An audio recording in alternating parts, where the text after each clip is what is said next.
आराधना करने वाले को इतना कष्ट होगा, शिव की आराधना करने वाले को इतना दर्द होगा, शंकर की आराधना करने वाले को इतना दुख होगा, ये तो होना नहीं चाहिए था।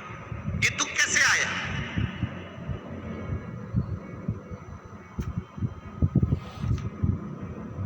ये कष्ट कैसे आया? ये तकलीफ कैसे है?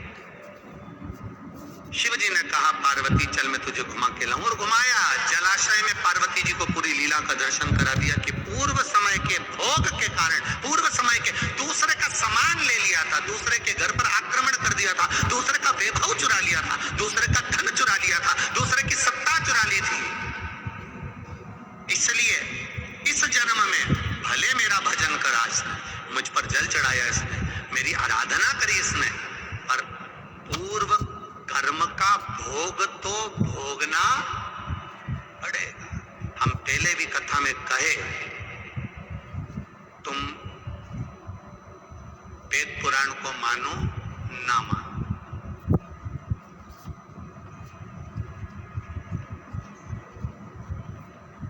तुम धर्म शास्त्र को मानो ना मानो, तुम अपने बड़ों को मानो ना मानो, तुम अपने गुरु को मानो ना मानो, पर इतना जरूर मानकर चलना कि कर्म का भोग तो परमात्मा को भी भोगना पड़ा, तो अपन तो मनुष्य हैं, भोगना पड़ता ही पड़ेगा।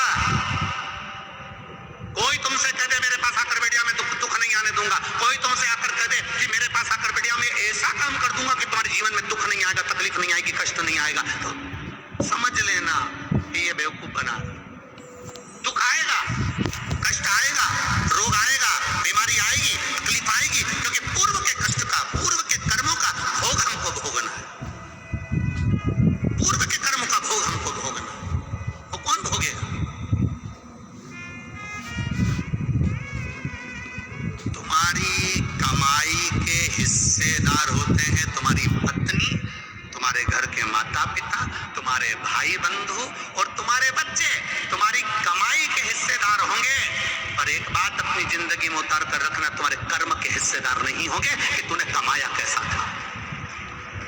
तुम्हारी कमाई के हिस्सेदार तुम्हारी पत्नी भी होगी, तुम्हारे बच्चे भी होंगे, बेटा भी होगा, बेटी भी होगी, माता भी होगी, पिता भी होंगे, भाई भी होंगे, बंधु भी होंगे, बहनें भी होंगी, उनके सारे रिश्तेदार होंगे, तुम्हारी कमाई के हिस्सेदार होंगे, और तुम्हारे कर्म के हिस्सेदार नहीं हो सकते। कर्म का भोग तो तुझे अकेले ही भोगना है। तब वो परमात्मा भी कहेगा कि तेरा क्या होगा रे कालिया, फिर वो भी कहेगा कि होगा क्या,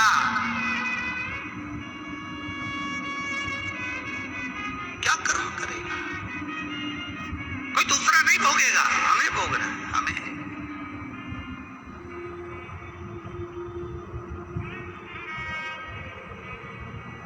महाराज